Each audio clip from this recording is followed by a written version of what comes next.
Hello and welcome to the secret adventures of Black people. I'm your host, Nicole Hill. That was weird. I think you looking at me threw you off. Okay, I won't look at you then. Yeah. Hello and welcome to the secret adventures of Black people. I'm your host, Nicole Hill. Host? Okay.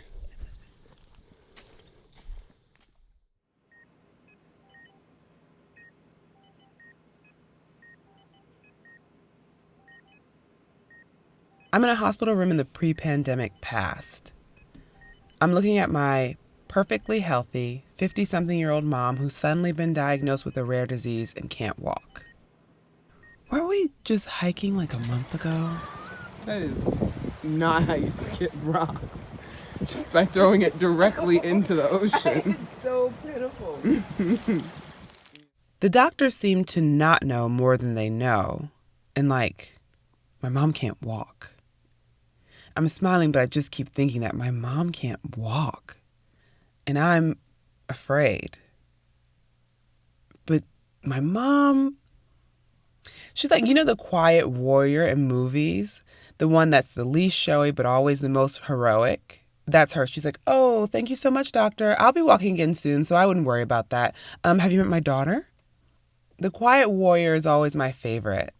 I know it's corny and a plot device, but I love how they always seem to be preparing for battle by doing these really mundane, kind of random things, like Mr. Miyagi and the whole wax on, wax off thing. I feel like that's more true to life, actually. My mom and I are just hanging out in her hospital room and talking about everything and nothing. And in my imagination, I just see her as this silent warrior queen preparing her mind and body for the battle ahead. So I'm going to tell you this story the way I see it in my mind. And it's a little theatrical.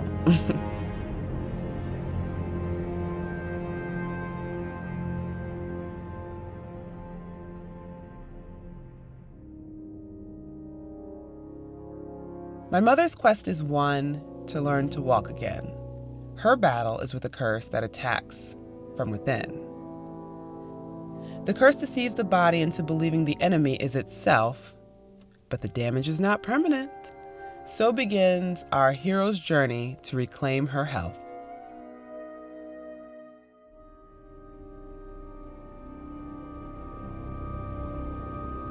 She takes elixirs for strength to navigate the treacherous road ahead and begins gathering weapons from her hospital bed. Her traveling bard, that's me, is by her side day and night, preparing a detailed record of our hero's valiant fight.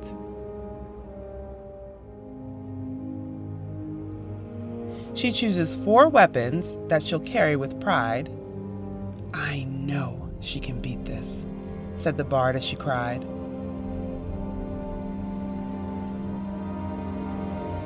Weapon 1 is an oddity that the past often begets, its fond memories slightly darkened by the shadow of regret. Yeah, I do very, very much remember Nana's hands. Yeah. But hands were very important to her. They were too. Mm-hmm. They really were. She spent a lot of time when I get my nails done and things like that, I think, do my hands look like Nana's? She's very important to her. Dad's, but I remember my father's hands too. He would sit at the table. He would be going like this. Oh, when you do that, it does make me think of him, that thing.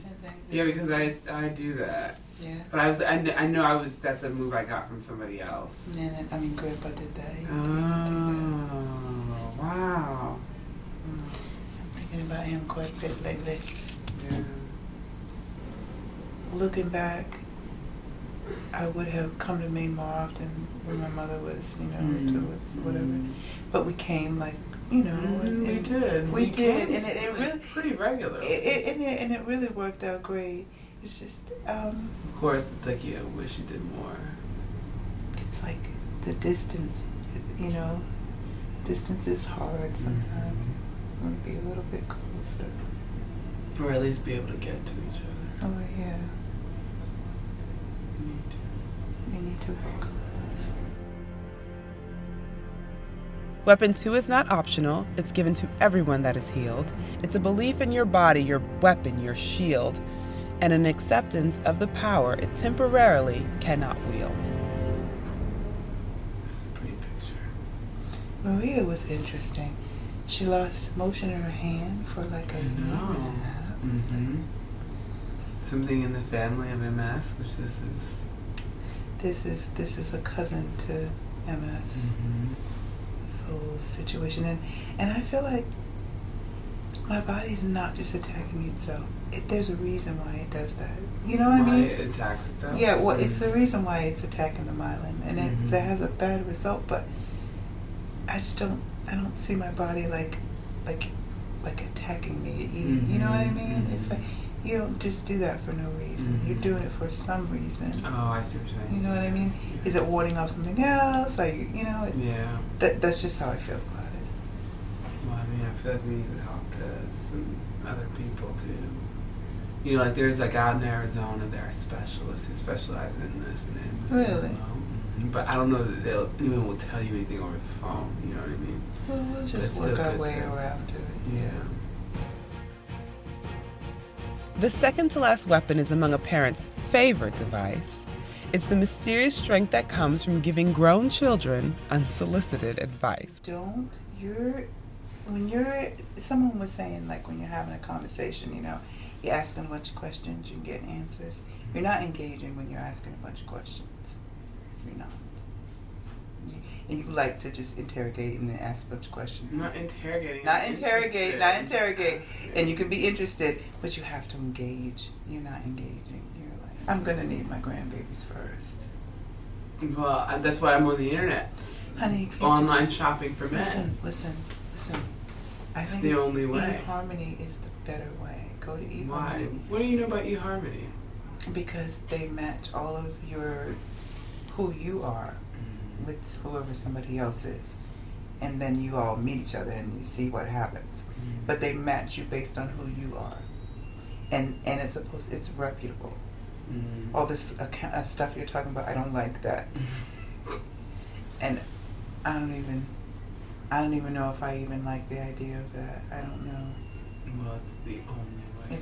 Will you stop it? It's late now. This is late. It is late in the country, and drive slow because sometimes animals come out. Not a big deal. You won't probably see anything, but I'll drive slow. Yeah, it's better to drive slow. It's easier. Her final weapon is dangerous, but you'll like it because it's dope. It's a mother's love wrapped in a whole lot of hope. Staring at me. See if I can remember you as a baby. I remember you standing up in the bassinet. It's like, I remember going in the bedroom and opening the door and seeing you stand up in the bassinet. It's like, oh my God, what are you doing? Sit down, you're not supposed to do that. And riding in the car with me. It was just me and you. I'm doing that. It was me and you. And then we got us some twins. So, And then we're going to get us a whole bunch of other family. And it's going to be good.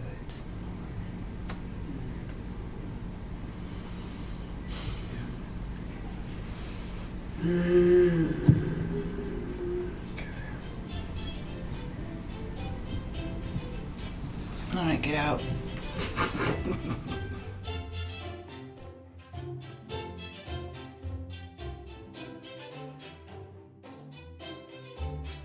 The end.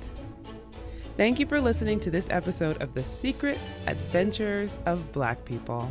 Special shout out to my producer, Shantae Hill, and to the beautiful creative talents that add your music and your sound effects to Epidemic Sounds. I actually love you. I wrote and produced this episode. That's me, Nicole Hill. You can follow the show on Instagram at Secret Adventures of Black People. Since you're already on the internet, why don't you scroll on over to DC Urban Greens and check out these Black adventurers. Their mission is to increase accessibility to affordable, healthy foods for DC residents living in food deserts. I've been meaning to volunteer with them for a minute, and I haven't, but now I've said it on a podcast, so I will. Their work is incredible, and they've done a lot to support families throughout the coronavirus crisis. See you next time for more stories about Black folks holding it down across space and time.